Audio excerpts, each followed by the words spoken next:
Já estamos no final do Setembro Verde, mês esse que foi escolhido para chamar a atenção da causa da pessoa com deficiência. 21 foi o dia escolhido e regulamentado pela Lei 11.133 de 2005 como Dia Nacional de Luta da Pessoa com Deficiência. Mas antes, em 1982, Cândido Pinto Melo já militava na causa. Ele também era militante do movimento estudantil. Em 1969, foi baleado na coluna pela ditadura militar, o que te deixou paraplégico. Então vamos a mais um papo com a rede. Hoje nós iremos conversar com a professora Sandra Samara, professora Nelma, professora Cláudia Vaz e professora Sheila Zeda. Nós iremos falar um pouco sobre a importância das redes para a inclusão da pessoa com deficiência, bem como a regulamentação da Lei Brasileira de Inclusão. E tocaremos também mais alguns outros pontos que consideramos interessantes. Venham conosco e eu acredito que vai ser um momento muito satisfatório. Essa é Leusa Borges e, assim como Cândido, militante na causa da pessoa com deficiência, coordenadora da rede PCD Bahia, graduada em Geografia com especialização em ensino inclusivo e relação pessoal e interpessoal.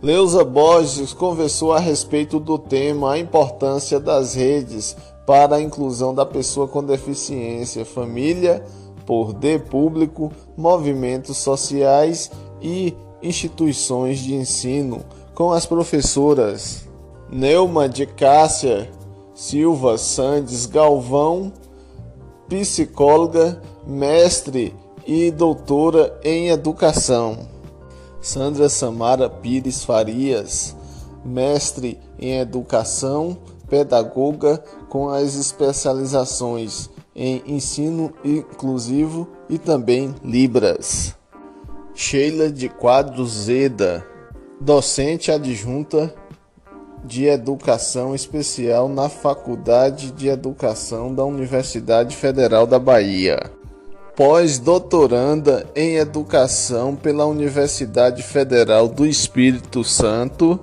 doutora em Educação com o tema Inclusão Escolar, Deficiência Visual e Família, UFBA 2013. E Cláudia Regina de Oliveira Vaz Torres, doutora em Educação e professora da UNEB.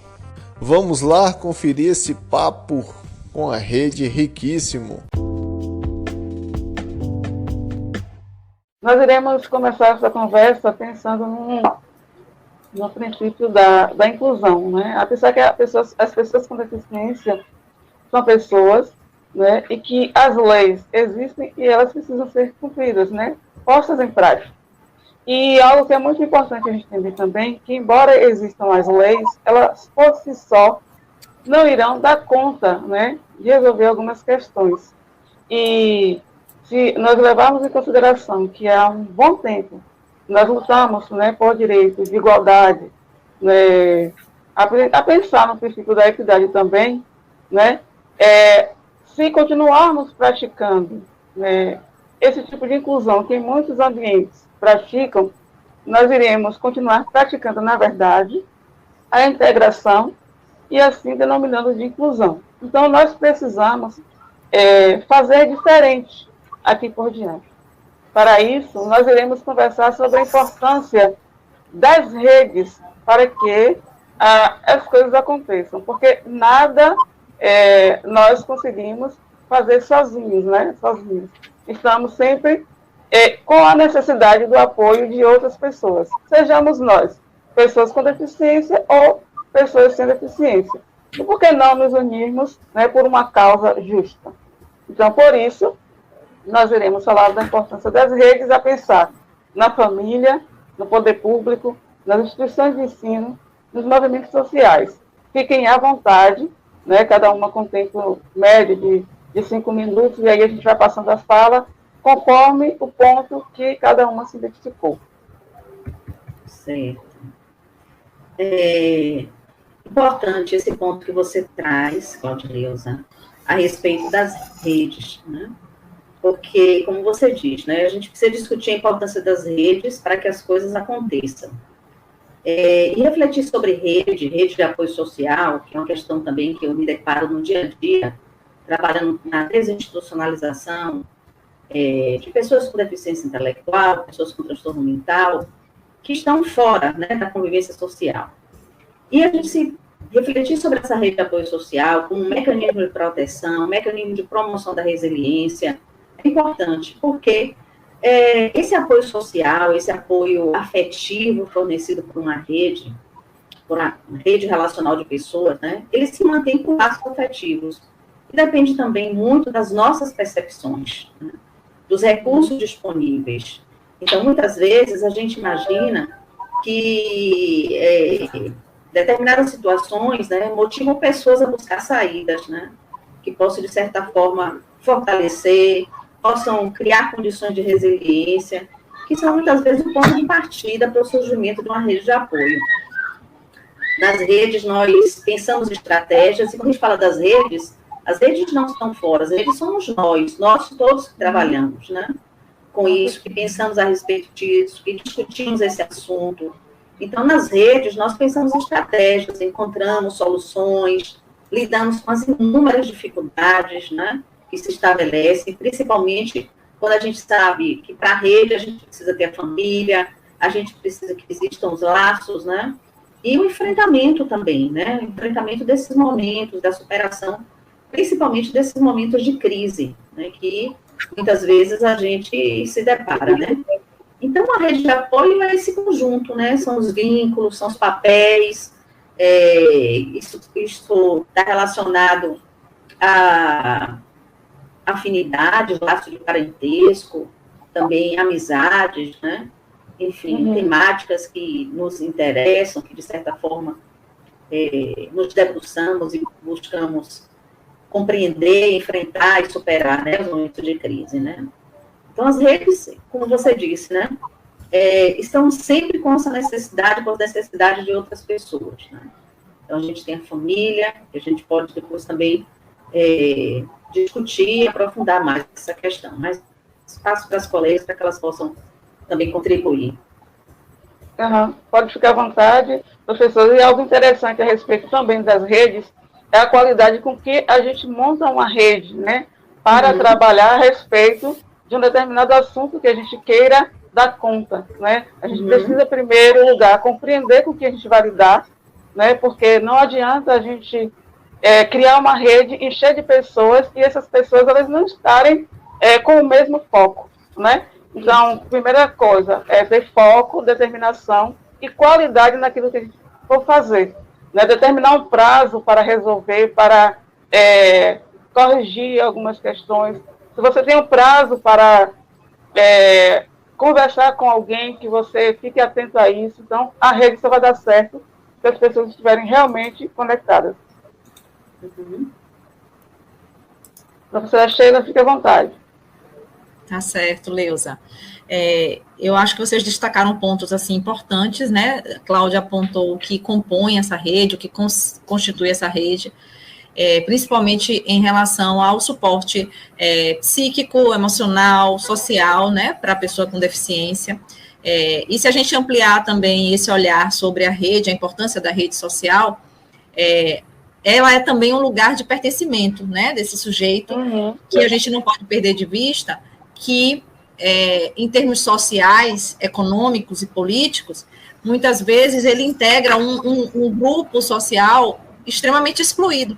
Então, se a gente pensa no sistema social que a gente vive, a rede se torna um lugar de pertencimento, de autoafirmação e de luta constante pelos direitos que são ameaçados cotidianamente na sociedade, nesse convívio social, onde a pessoa com deficiência enfrenta múltiplas barreiras, né? Desde a barreira atitudinal, oriunda principalmente do preconceito, da falta de informação e conhecimento a respeito das pessoas com deficiência, como também barreiras de acessibilidade, né, barreiras ao conhecimento.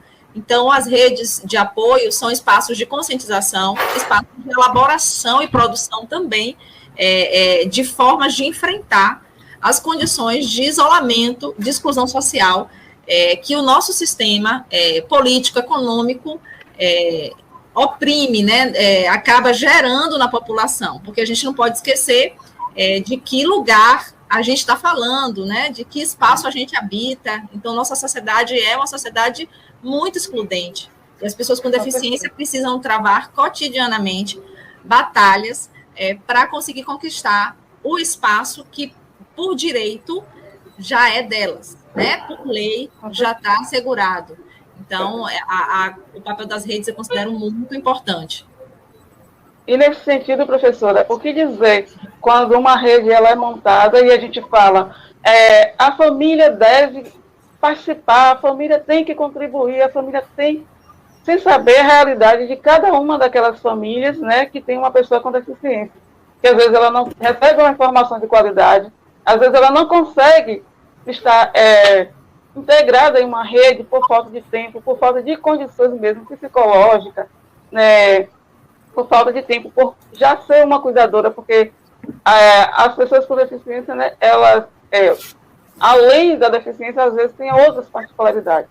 Tem pessoas que têm a deficiência visual, a maioria das vezes, a própria pessoa ela consegue se inserir em alguns movimentos, em algumas ações, em algumas redes, e dá conta. Mas tem algumas outras deficiências, por exemplo, deficiência múltipla, intelectual.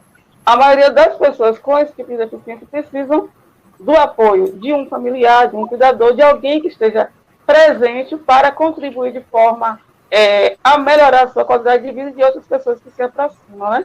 Então, sim, o papel da família nesse sentido é muito importante. E o que fazer, né, para que essas famílias, né, acessem essas redes e tenham apoio e possam apoiar, né? Eu vou iniciar aqui uma conversa, mas vou também passar a palavra para os colegas complementarem, né? A família, ela precisa ser vista num olhar muito compreensivo para a sua realidade, para a sua condição, né? A gente sabe a dificuldade que é para muitas famílias darem conta da própria sobrevivência, a subsistência familiar. Então, nem sempre existe tempo disponível, né, para estar acompanhando essa pessoa com deficiência e frequentando esses espaços, né, de associações, né, em que as pessoas se agrupam para discutir questões relevantes à causa. Então, esse olhar compreensivo sempre é necessário, e também buscar estratégias de flexibilidade. Esse momento atual da gente está mostrando que não necessariamente eu tenho que estar fisicamente presente num espaço para participar de uma reunião. Então, eu acho que a gente tentar fazer um uso, né, desses recursos para otimizar a presença das pessoas de forma cada vez mais efetiva. Mas, antes de tudo, demarcar o lugar e a importância desses espaços serem ocupados, sim, pelas pessoas com deficiência, que são os sujeitos de direito, os protagonistas dessa história, né? E na necessidade de um tutor, de um acompanhante, de alguém de suporte, que possa ser viabilizado a presença de algum familiar, e tendo em mente que família é um conceito amplo, não quer dizer apenas laços de consanguinidade, né? Então, a família pode ser constituída por sujeitos de afeto, e não necessariamente é o pai, a mãe, é o avô, mas é alguém que pode, o vizinho, né, um amigo, que sabe a importância daquele espaço e pode auxiliar também para que a pessoa frequente, né? Então, ampliar esses olhares aí a respeito dessa participação. Mas eu acho que a professora Cláudia estuda também, né, família, ela pode também contribuir aí com outras reflexões. Obrigada, professora Sheila. Isso, então, essa rede de apoio que a professora Sheila acabou de falar, e principalmente Cláudia e Leusa, né, como é que essa rede de apoio vai acessar essa família? É importante que a gente lembre o seguinte: a rede de apoio, esses serviços todos que são disponibilizados, por exemplo, o acompanhamento da pessoa com deficiência, eles também precisam favorecer a adaptação da família, porque muitas vezes faltam informações. Às vezes, aquela família tem um filho com deficiência, passa a ser atendido por um profissional, passa a ser atendido por uma instituição, mas ela precisa não só desse atendimento, ela precisa também de assistência, ela precisa também de informações. No meu trabalho lá no hospital, a gente busca muito a rede SUAS, a rede SUS, para que, de certa forma, dê assistência a essas famílias. Às vezes são famílias em condição de vulnerabilidade, que já enfrentam uma questão, né, ou outras questões relacionadas à própria pobreza, e precisam dessa assistência, desse apoio. Outro ponto também que eu quero marcar, que a professora Sheila acabou de falar, que esse conceito de família mudou, né, como a professora falou há pouco. Hoje a gente pensa família, não mais aquelas pessoas que estão no mesmo teto, mas a gente como pai, mãe, filhos, né, avó, tio, tia, enfim. Família hoje, a gente precisa entender que são pessoas que compartilham afetos, como disse a professora Sheila, né, que tem uma relação entre si e principalmente uma relação solidária. Então isso é importante para a gente entender. A gente sabe que a família tem uma influência enorme na formação da personalidade, na adaptação. Há uma interdependência, ou seja, os relacionamentos estabelecidos, né, entre os familiares influenciam imensamente, né, as mudanças também que ocorrem, tudo isso vai influenciar cada membro, né, vai influenciar a família como um todo. Mas eu quero destacar o seguinte, hoje a gente precisa também repensar de que, porque muitas vezes se diz assim, aquela família teve uma criança com deficiência, aquela família está abalada, está afetada, né? Ou seja, a gente precisa repensar sobre isso. A ideia de que naquela família tem uma pessoa com deficiência não quer dizer que aquela família esteja abalada, né? Que a qualidade de vida daquela família não é boa, precisa ser revista, não. Tem pesquisadores que, inclusive, falam sobre isso. Muitos conflitos que existem numa família não necessariamente estão relacionados a isso. Né? Com certeza. Ou seja, não surgem por conta da deficiência, mas surgem muito mais por conta das possibilidades dessa família se adaptar e construir possibilidades, né? Mesmo com aquele filho, aquela filha com deficiência. Além disso, também, o fato de que a gente precisa lembrar, eu como profissional de saúde, como psicóloga, eu tenho sempre muito esse cuidado, para pensar o seguinte, quem conhece aquele filho, aquela filha, muito profundamente? Sou eu, que estou atendendo aquela pessoa uma vez na semana? Quem é que conhece bem? São aquelas pessoas com que aquela criança ou aquele adolescente tem seus vínculos de afeto. Então, os pais conhecem os filhos. Isso a gente precisa levar em conta, a gente precisa ter respeito com relação a isso.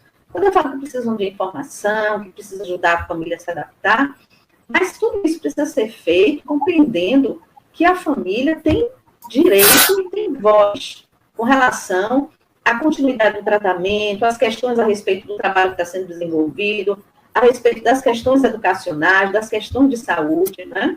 Ou seja, a gente vai buscar diminuir a ansiedade dessa família, até mesmo buscando oferecer essa orientação e conhecimento, né? Porque a gente sabe que o conhecimento também auxilia imensamente, à medida até mesmo que a pessoa, a partir do momento que tem conhecimento, percebe a importância do cuidado, percebe a importância da escola, a importância do trabalho que tem sido feito na rede, né? Então, é importante que a gente faça isso, mas sempre lembrando que os pais conhecem muito sobre os filhos, né? E a gente precisa valorizar, né, também essa participação e essa contribuição, né, que eles dão ao longo do processo, ao longo do cuidado. É isso mesmo, professora. Ter esse olhar, né, mais amplo, né? Não pensar a partir daquilo que você acha que as pessoas estão precisando, né? E mais pensar um pouquinho mais além. E, Sandra Samara, te chamo para a conversa agora, para que você fale conosco o que você tem observado no decorrer do tempo, né, a respeito do próprio movimento das pessoas com deficiência e das pessoas com deficiência, que você tem proximidade daquelas mais distantes. Como você tem observado essa participação e a colaboração, né, da própria pessoa com deficiência no que se refere às redes de apoio, às redes formadas por pessoas, né, e que, uma vez que são formadas por pessoas, né, e estamos falando de pessoas com deficiência, elas não podem ficar de fora. Eu gostaria de ouvir você sobre isso. Boa noite a todas as pessoas presentes. Discussões, assim, muito importantes, muito interessantes. Eu fiquei aqui só observando a discussão que vocês traçaram, porque é muito importante. Eu sou família de pessoa com deficiência, sou mãe de pessoa com deficiência, então eu vivencio, né, e vivenciei essa necessidade de rede, né, de você ter uma rede de apoio, de você ter exemplos, né, que pode te ajudar, que pode te conduzir, né, e aí quando a professora Cláudia fala que, às vezes, fala que a família nasceu uma pessoa com deficiência, ela está abalada, realmente abala a estrutura, não é privilégio de nenhuma família, não, é real, isso acontece, abala a estrutura, mas essa estrutura, ela pode ser organizada, né, ela pode se aquietar com essa rede, né, que pode ser criada, que pode ser organizada para que a família ela tenha uma estrutura melhor e possa conduzir, né, a vida, né, daquela pessoa que faz parte da família naquele momento. Então, assim, a construção de uma rede, fazer participar de uma rede foi muito importante na minha vida enquanto família com a Janine, né? Vocês pontuaram coisas assim importantíssimas. A Cláudia falou que o conhecimento ele também é importante, né? E é justamente na rede que a gente vai adquirir conhecimentos, que a gente vai conhecer o nosso filho, que a gente vai conhecer o filho do outro, e a partir do outro a gente vai ter exemplos, experiências, informações que vão nos ajudar a seguir na vida. E isso pode nos trazer, inclusive, a emancipação, né? Então, eu como mãe de pessoa com deficiência, foi muito importante na minha vida a rede, né? E ela me trouxe um fortalecimento, porque eu me sentia, imagine, em 1992, né? Quando Janine nasceu, eu me sentia a única mãe de pessoa com surdo-cegueira, não conhecia outra pessoa. E quando eu fui buscar apoio, fui buscar ajuda, que eu conhecia a rede, essa rede me fortaleceu, eu me senti família nessa rede. Eu comecei a compreender, né, as outras famílias, a entender o que se passava na vida das outras famílias, como que elas se estabeleceram, como que elas se organizaram, e eu fui trazendo esses exemplos e essas informações para a minha vida, enquanto mãe, né, enquanto família de pessoa com deficiência. Mas falando um pouquinho do que você abordou, Leusa, todos nós sabemos que a história da pessoa com deficiência ela é marcada por um longo, né, e intenso processo de exclusão, de segregação, de negação de direitos, né, que é refletida justamente no que a gente passa hoje, no isolamento social com o qual a pessoa com deficiência viveu, né, a privação de direitos, até direitos básicos mesmo, como é o direito à educação. Né? E é somente mais tarde, no século XX, que ocorrem mudanças, né? Na forma de se perceber a pessoa com deficiência. Mas por que ocorreu essa mudança na forma de perceber as pessoas com deficiência? Justamente porque os movimentos, né, sociais de pessoas com deficiência começaram a se organizar, seja as duas grandes guerras, né, com muitas pessoas mutiladas, que começou-se um movimento por direitos, seja por necessidade de famílias, né, seja por famílias, seja por movimentos de pessoas, de famílias de pesquisadores e de pessoas com deficiência, começou-se a mudar, né, esse conceito de pessoa com deficiência. Então, se não houvesse esse movimento, né, social lá no passado, né, que aqui no Brasil iniciou na década de 70, né, com o movimento político das pessoas com deficiência, em busca de que eles fossem reconhecidos, inclusive na Constituição de 88, não havia essa mudança de concepção hoje que a gente tem com relação à deficiência, né? Que hoje a gente enxerga a deficiência enquanto um impedimento, claro, a pessoa tem a lesão, mas ela somente vai vivenciar a deficiência se o ambiente não promover acessibilidade. Então, os movimentos sociais, eles trazem, né, e trouxeram né, muitos benefícios, muitas conquistas para as pessoas com deficiência. A gente sabe que é na comunidade, é no conjunto que a gente consegue ter diversas conquistas, né? Então, a atuação desses movimentos trouxe para a sociedade concepções de que cabe, inclusive ao Estado, né, prestar maiores e melhores medidas que possibilitam aí a pessoa com deficiência maior autonomia, deixando ações, assim, puramente assistencialistas, né, de um lado, e visibilizando a pessoa com deficiência como um cidadão de direito. Então, é a partir dos movimentos sociais que essas concepções, que esses conceitos, eles se organizam, se criam e que se muda, né, no percurso. É isso mesmo. E você tem observado as pessoas com deficiência bem, assim, elas estão engajadas, continuam com essa força, se organizando bem, ou você percebe, assim, um esfriamento, as pessoas estão mais mornas, já conquistaram algumas questões e estão mais tranquilas, por assim dizer, estão mais quietas, assim, ou você percebe a mesma força de vontade, determinação, a busca por garantia de direitos para que as coisas aconteçam de verdade. Você percebe como? Não, eu percebo enquanto ainda um movimento muito forte, né, que precisa ser melhor fortalecido também, né, sempre é preciso, sempre necessita, mas a gente percebe sim um movimento ainda muito forte de segmentos de pessoas com deficiência, e aí eu vou dizer por que eu digo de segmentos, porque não há assim, uma unicidade no sentido de busca por direitos de um conjunto de pessoas com deficiência, mas cada um no seu campo da deficiência visual, busca os seus direitos, né, dentro do campo da deficiência visual, as pessoas com surdez, né, que vêm adquirindo aí várias conquistas no decorrer de toda a história, inclusive, né, com a língua de sinais, né, de pessoas com deficiência intelectual, com autismo, e a gente vê ainda alguns segmentos muito isolados, muito sozinhos, que ainda não conseguiu muitos direitos sociais, né? Ainda não conseguiu adquirir muitos direitos sociais, e aí, quando eu falo, eu trago, inclusive, o exemplo das pessoas com surdo-cegueira, né?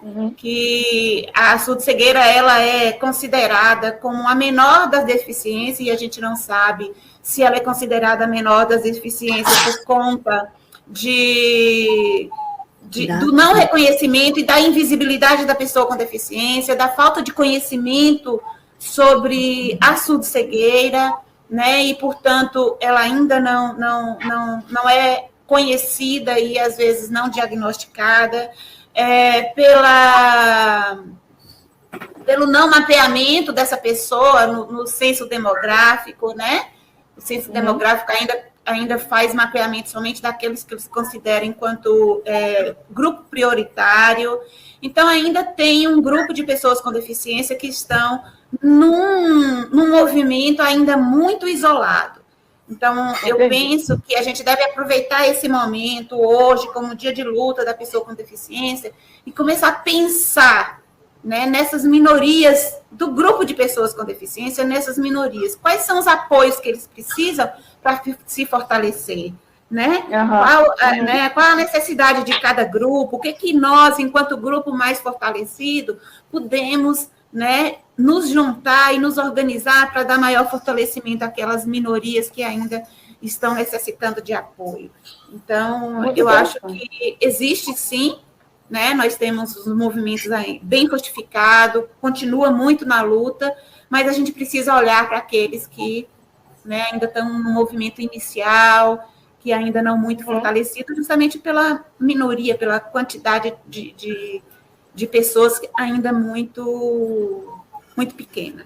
Né? É isso. É muito interessante a sua fala. Então, vamos convidar as pessoas com deficiência, né, a se unir, né, um pouquinho mais e, né, estarem presentes nas discussões, né, umas das outras, porque assim a gente consegue alcançar outros objetivos. Aí eu vou chamar a professora Nelma, para conversar um pouco e trazer, né, as observações dela a respeito do poder público, né, esse olhar do poder público incluído, né, nas redes, né, de apoio à pessoa com deficiência, às famílias, nas redes que possam fortalecer, né, a inclusão.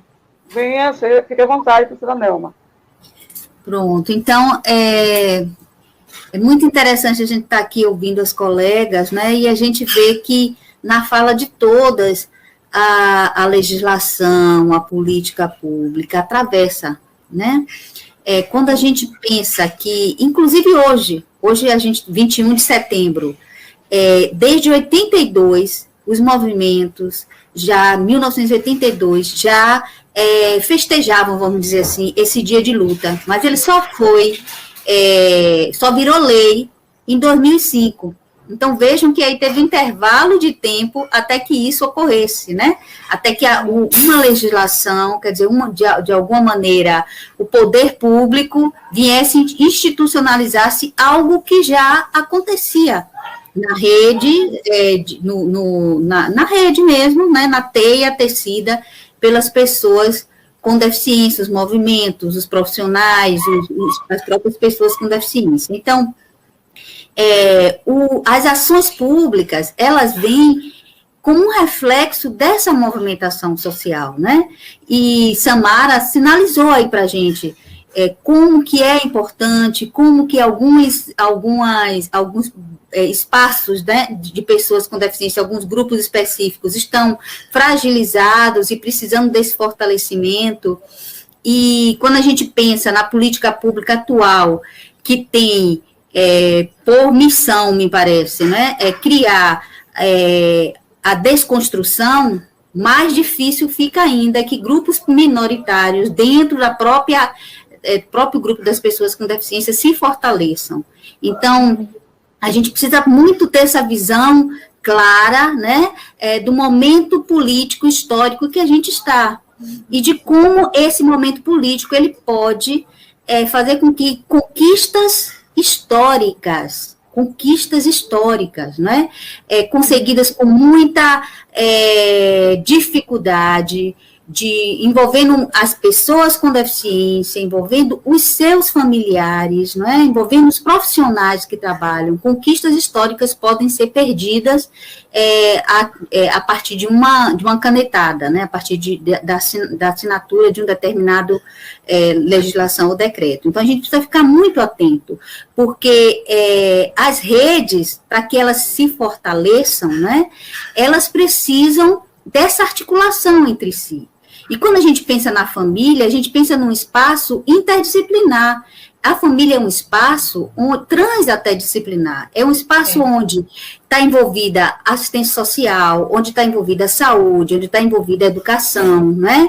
Então, essas instâncias públicas, elas precisam conversar e dialogar entre si, para criar uma política voltada para a proteção da família, por exemplo. E pensar que essa família, ela começa lá quando a criança é pequena, mas essa família cresce com a pessoa com deficiência, né? Ou, muitas vezes, ela passa a ser uma família de pessoa com deficiência quando a pessoa é acometida por uma situação na fase adulta, né? Passa um acidente ou algo parecido. Então, a sua família, né, o seu espaço familiar, o seu espaço de afeto mais próximo, vai precisar se relacionar com essa nova funcionalidade diante de uma pessoa com deficiência adulta, por exemplo, né?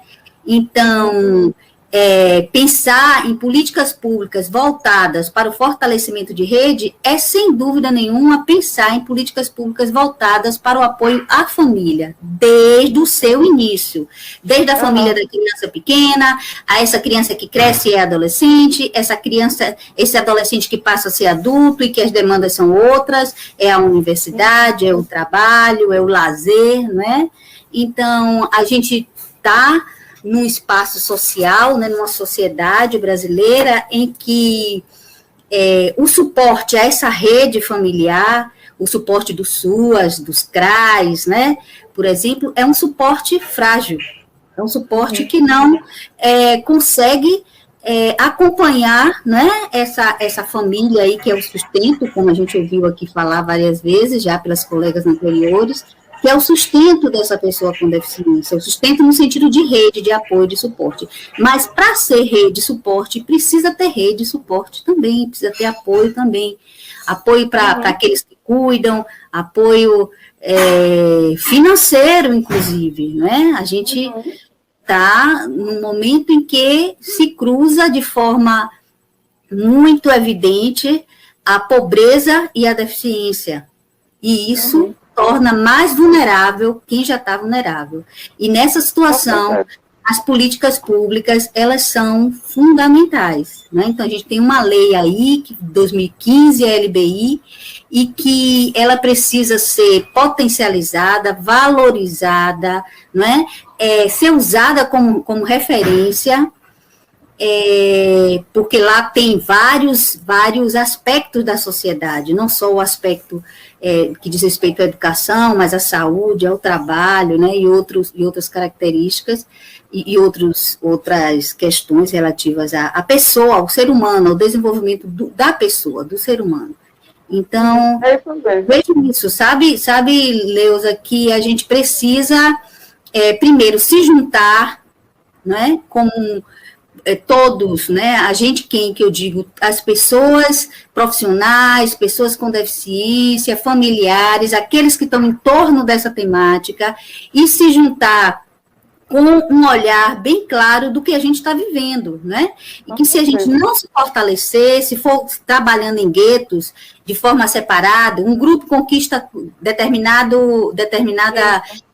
legislação, determinado direito, né? Não vai sozinho.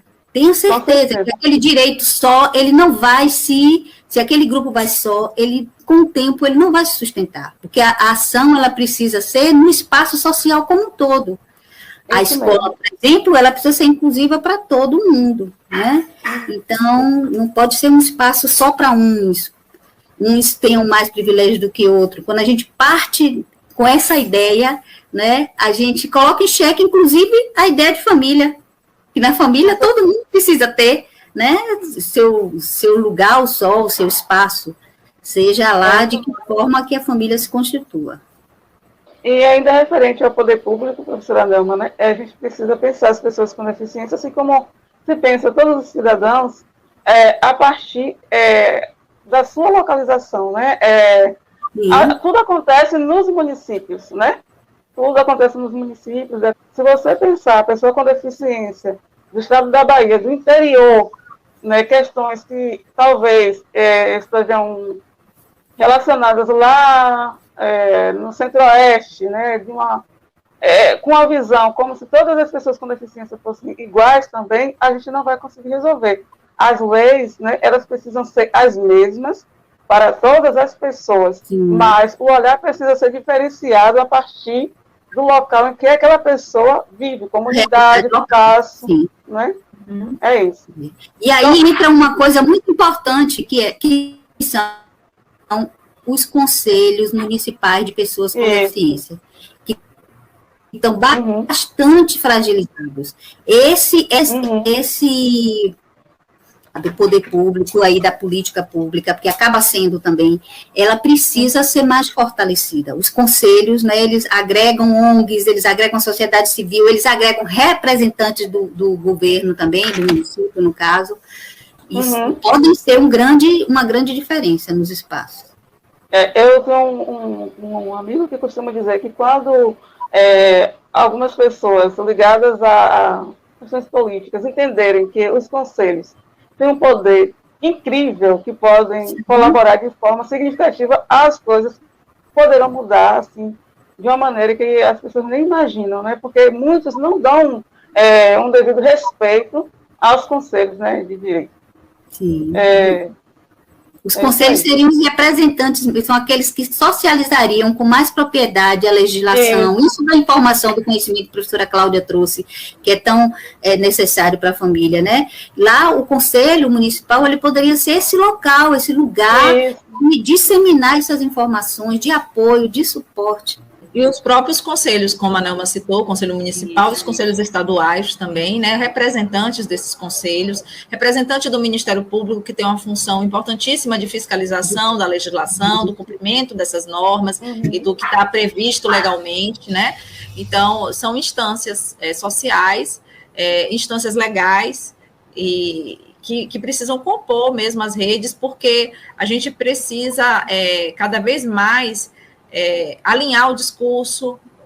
Como o Nelma falou, a gente está, de fato, no momento de ataque à política de educação especial, educação inclusiva, um momento de ataque aos direitos que foram conquistados ao longo de muitos anos, e que uma gestão, né, governamental, uma gestão de Estado, põe em risco todas essas conquistas. Então, urge que as pessoas com deficiência se organizem, procurem estar cientes do que está acontecendo nos outros âmbitos do nosso país, mas também como isso se reflete na área, né, de inclusão, porque do mesmo modo que a gente tem aí uma política de Estado mínimo, em que nossas riquezas e todo o serviço público prestado à população está sendo sucateado e vendido para a iniciativa privada, esse movimento também está acontecendo na educação pública.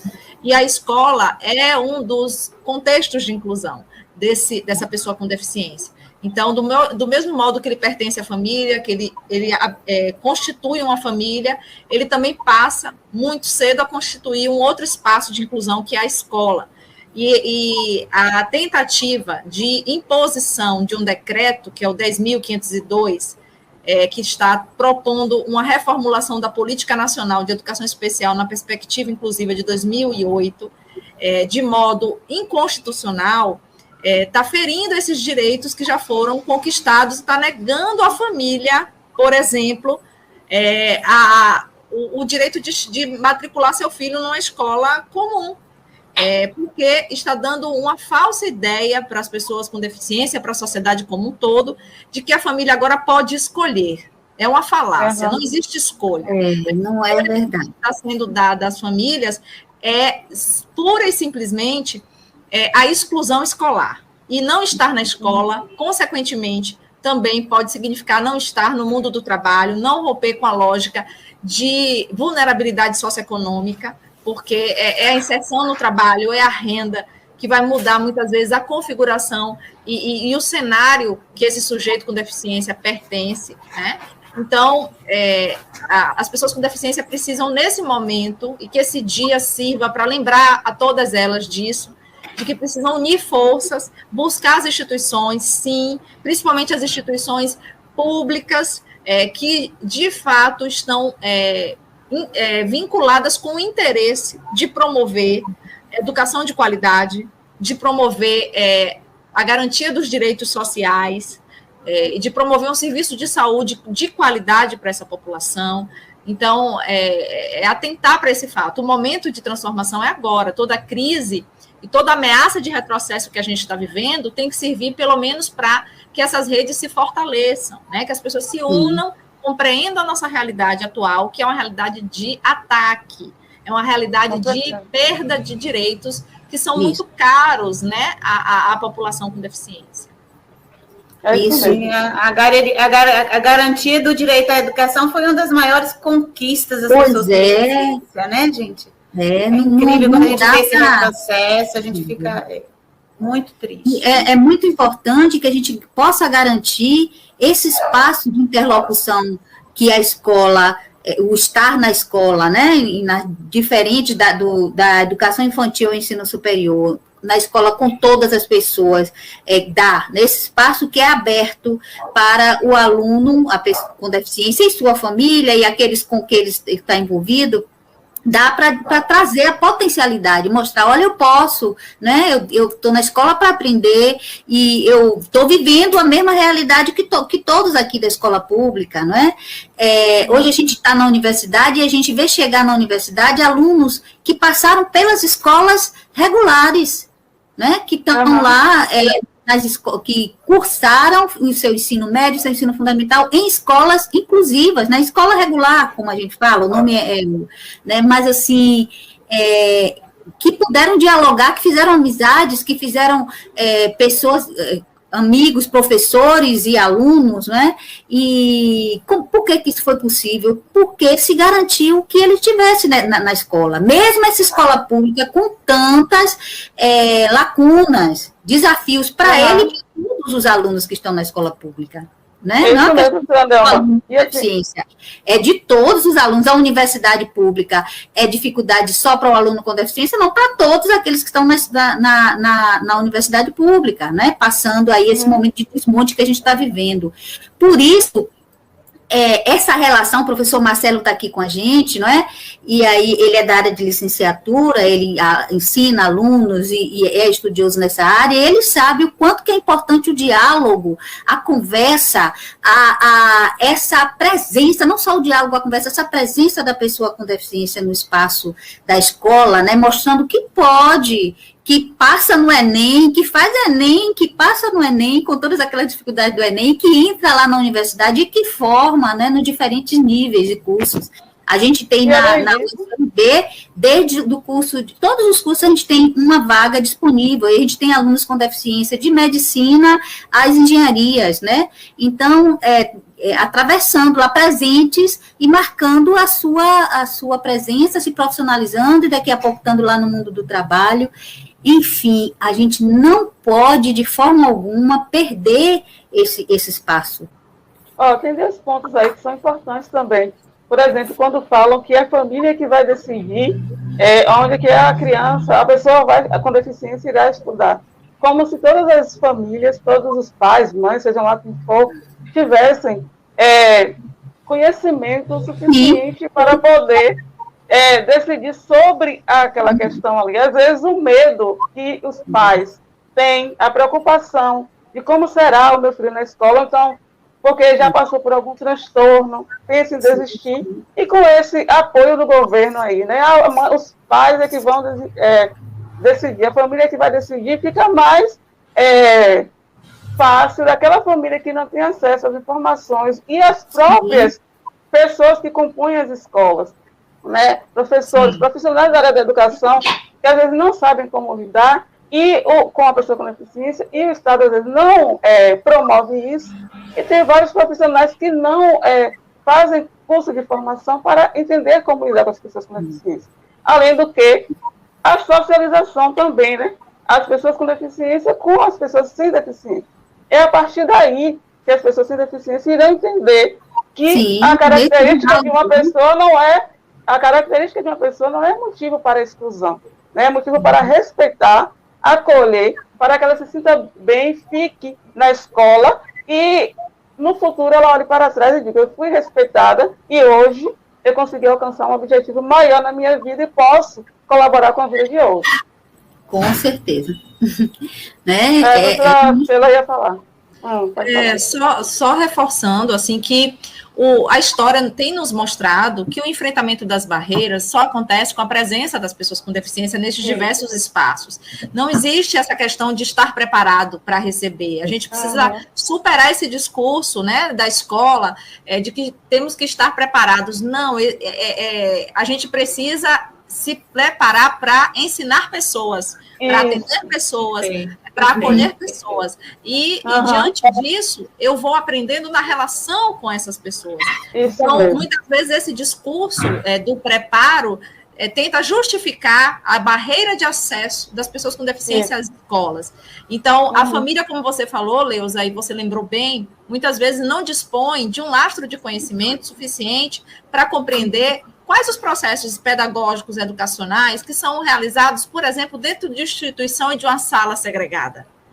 Aquilo vai conferir àquele sujeito autonomia, independência e condição de competir por espaços sociais, da mesma forma que uma escola comum, né? Então, esse discurso de uma reforma da política como algo que está ampliando horizontes da família, na verdade, esconde a desresponsabilização do Estado de garantir e ofertar acesso, permanência e aprendizagem significativa para a população. E investimento na escola pública, né, Sheila? Investimento na escola pública, na formação de professores, que está cada vez mais sendo atacada, os recursos estão sendo retirados da educação. E os professores precisam, sim, de uma formação inicial e continuada de qualidade, mas não existe essa receita pronta para a gente se preparar para a escola estar linda e maravilhosa para a inclusão. Isso não existe, né? O que existe são pessoas com deficiência modificando, transformando esses espaços com sua presença lá, com a urgência que sua presença nos mostra de que precisamos melhorar, precisamos nos modificar para atender as necessidades desses alunos, e assim como outros espaços sociais precisam também se modificar em termos de acessibilidade para acolher todas as pessoas, independente da condição que apresentem, né?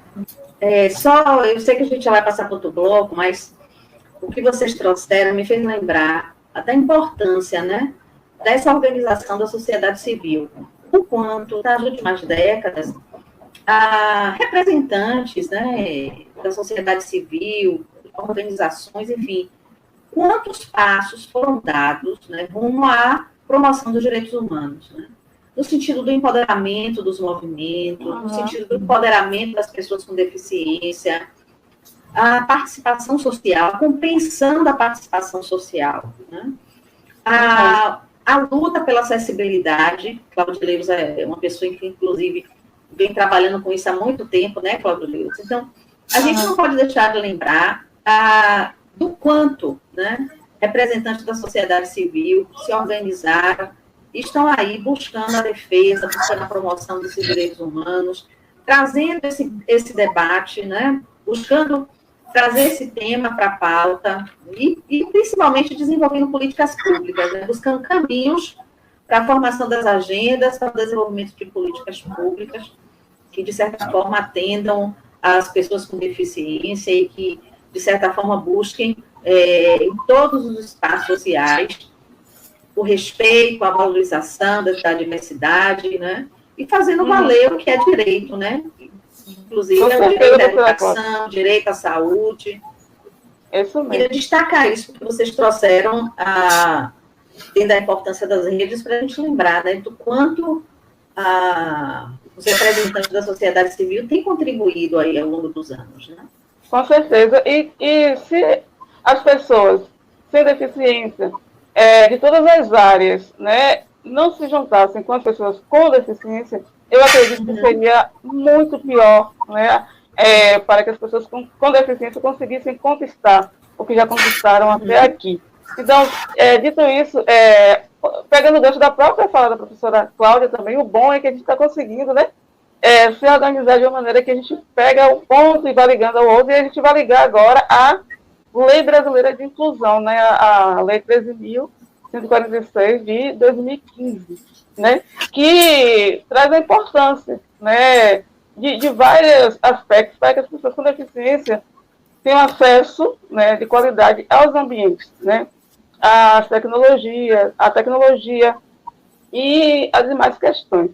Então, eu gostaria que vocês falassem um pouquinho como funciona, né, para a regulamentação de uma lei e como esses 4 pontos que nós tratamos aqui: família, espaços educacionais, poder público e o próprio movimento da pessoa com deficiência, que eu acho que é o mais importante nesse meio, pode fazer para que essa lei seja regulamentada, né, a pensar no que vivemos atualmente.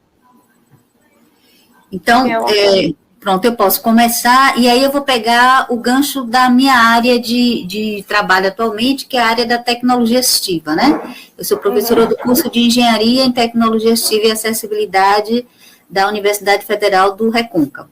Então, o que é que a gente observou?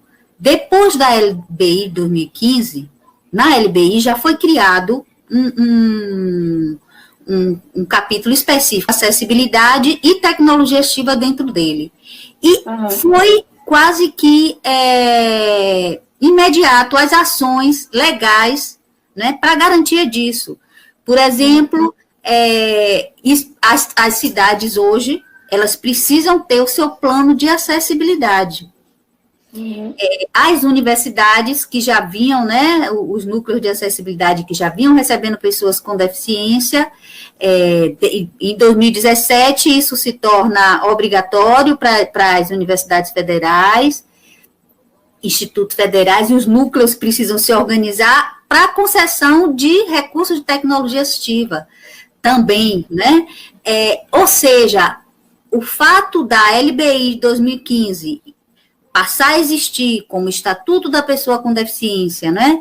Ela acaba empurrando, vamos dizer assim, que diversas políticas públicas passem sejam obrigadas, né, a se constituírem e legislações estaduais, municipais, para atender aquilo que está lá na legislação.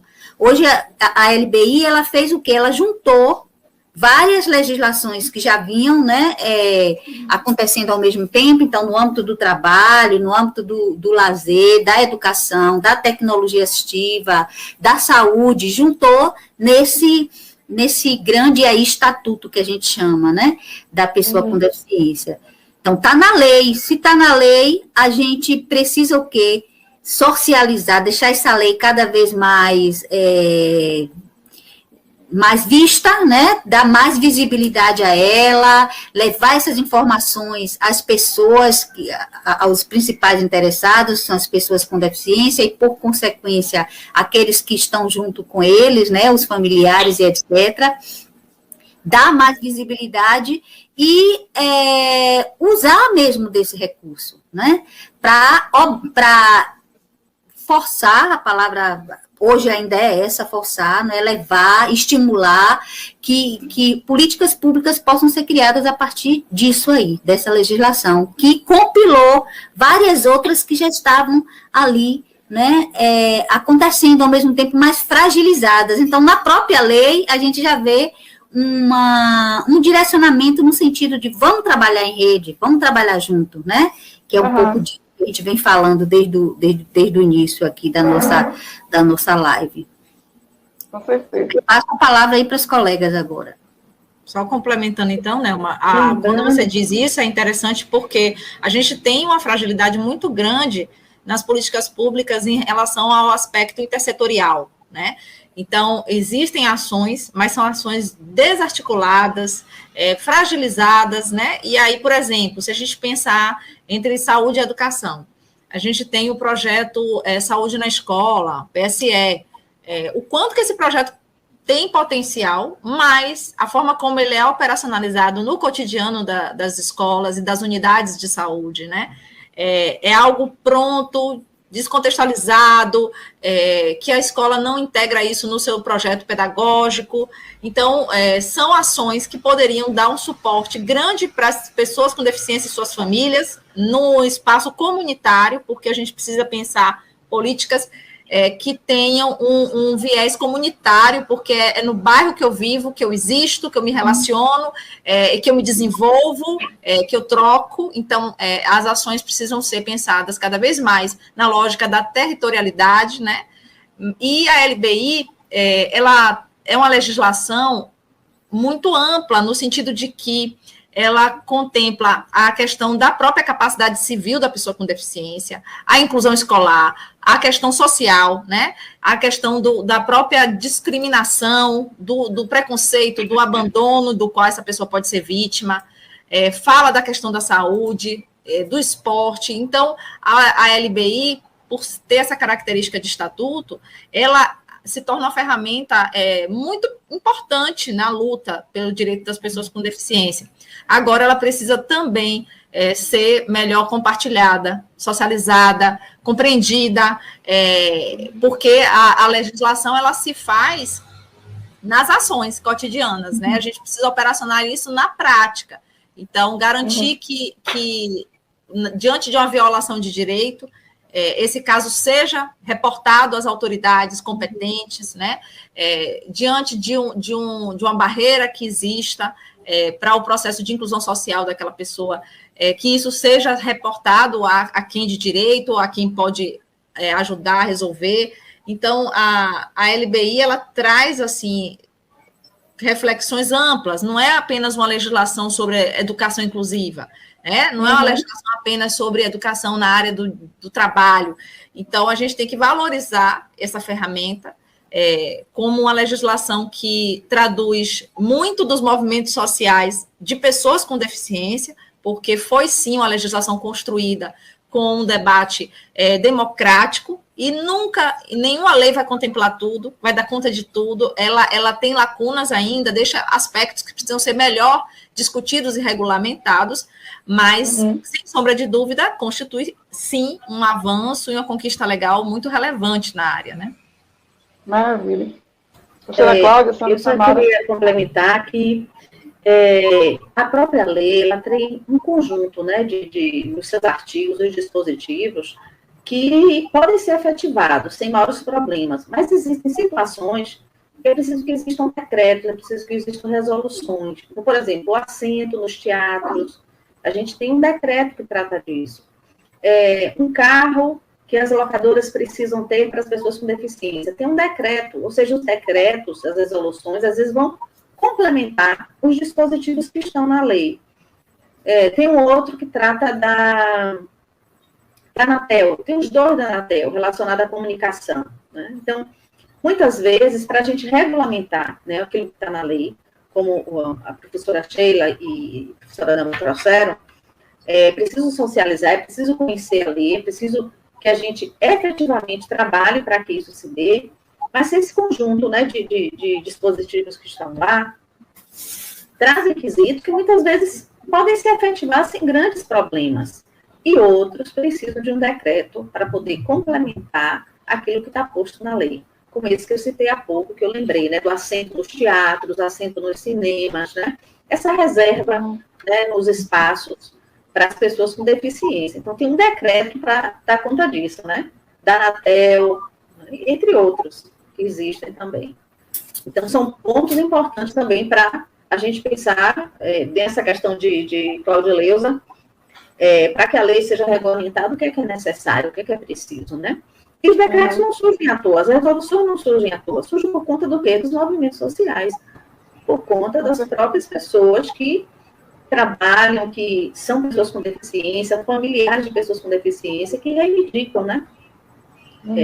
Situações como essa, que surgem a partir das demandas sociais. Com certeza. E os decretos, eles só saem depois que a gente, né, mostra a sociedade, os movimentos sociais, demonstram a necessidade, né, daquela lei na vida de cada um. Então, a gente tem que fazer por onde a LBI, ela seja atuante na nossa vida, ela seja viva na nossa vida, né? A gente tem que parar com o discurso de dizer que a lei é linda no papel. Não, ela é horrível no papel, ela é linda, atuante, viva na nossa vida. E a gente precisa fazer por onde, né? As pessoas com deficiência precisam demonstrar isso para que saiam os decretos, né? A partir dos artigos, como a professora Cláudia falou, e que seja aí regulamentada a nossa lei brasileira de inclusão, ou toda, ou a partir de alguns outros artigos.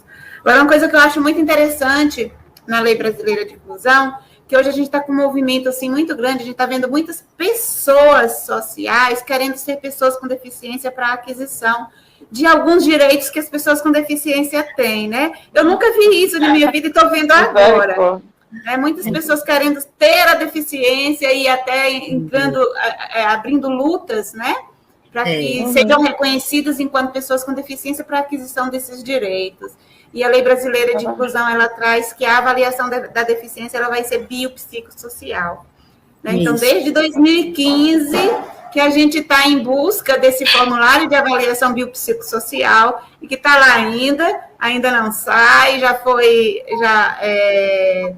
hoje é o IFBRM modificado, né? Ele já foi elaborado, já foi modificado e está lá ainda quietinho, sem nenhuma menção.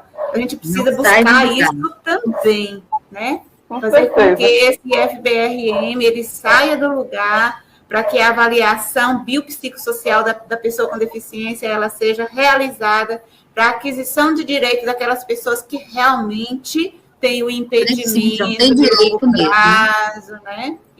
Isso mesmo. E o interessante que vocês trazem aí é a questão do conhecimento. Para que as pessoas entendam como fazer, elas precisam ter conhecimento, né, sobre tanto as próprias pessoas com deficiência quanto as demais pessoas. Então, o protagonismo das pessoas com deficiência ele precisa ser mais visto, né? As pessoas precisam entender que nós podemos realizar ações e fazer a mudança.